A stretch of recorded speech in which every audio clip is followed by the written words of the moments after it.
Late అవుతుంది, carrot తీసుకురావే. రే ఇదిగోరా, నేను నువ్వేం తినలేదని ఈరోజు నీకోసం గుడ్డు కూర చేశాను. తింటలేమ్మా.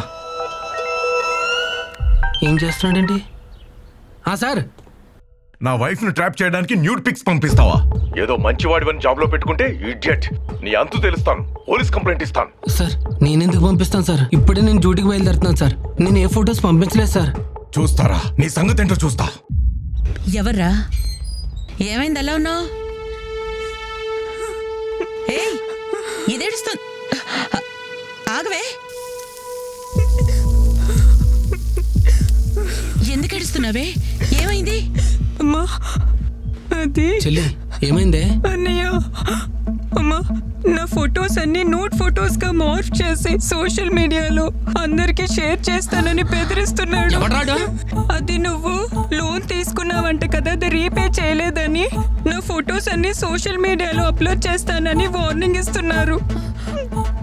అవునరా, మీ మావయ్య కూడా ఫోన్ చేసి నువ్వు తీసుకున్న లోని వాణ్ణి కట్టమని గోల్ చేస్తున్నారంట, లేదంటే ఇంటికి వస్తామని బెదిరిస్తున్నారంట. నేను తీసుకున్నది 20,000 అమ్మా, కట్టింది 45,000. ఇంకా ఎంత కట్టాలంట? మరి ఏందిరా ఈ గొడవ?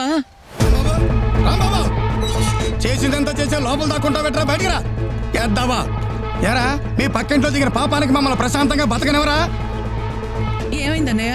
ఏమైందని నెమ్మదిగా అడుగుతా వింటమ్మా. మీ ఓడి ఎవరి దగ్గర లోన్ తీసుకున్నాడంట, అది కాస్త ఎగ్గొట్టాడంట. ఆ యదవులందరూ నాకు కాల్ చేసి నన్ను నా కుటుంబాన్ని బండబూతులు తిడుతున్నారు. అయినా పోయిపోయే వాళ్ళందరికీ నువ్వు నా నెంబర్ ఎందుకు ఇచ్చావురా? ఒక్క నిమిషం బాబాయ్, మా పక్కింటి నెంబర్లు, మా బంధువుల నెంబర్లు మీకెలా వచ్చినాయిరా? యాప్ ఇన్స్టాల్ చేసినప్పుడే మొత్తం నీ అన్ని డీటెయిల్స్ వచ్చేసినాయి, అర్థమైందా? నీ ఫోటోస్, నీ వీడియోలు అన్ని వచ్చినాయి. రే, తీసుకున్న దానికి అసలు దానికి మొత్తం వడ్డీ కట్టేశాను కదరా.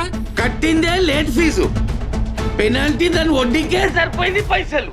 అసలు ఎవరు మీ అమ్మ మొగుడు కడతాడా? అరే ఇదంతా మోసం రా, మీరంతా చీటర్స్ రా. అరే మీరు అసలు మనుషులేనారా? ఏదో అవసరంలో కొద్దిగా లోన్ తీసుకున్న పాపానికి నన్ను ఎంత హింసిస్తారా? ఇదంతా ముందే తెలిస్తే అసలు మీ దగ్గర నేను అప్పి తీసుకునేవాడిని కాదురా. చెలగల్లన్న రక్తం అంతా పీల్చేస్తున్నారు కదరా. అరే అరే, ఇవన్నీ అప్పులు తీసుకునే ముందు ఆలోచించాలి. కడతావా చేస్తావా? మొత్తం అయిపోయి నేను చచ్చిపోయాను.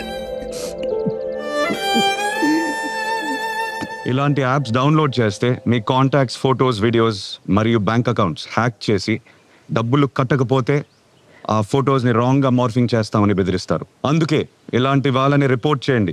1930కి ఫోన్ చేయండి, లేదా మీ దగ్గరలో ఉన్న సైబర్ క్రైమ్ పోలీస్ స్టేషన్కి సంప్రదించండి. My dear friends, please be aware of cyber crimes. This is our social responsibility. Thank you.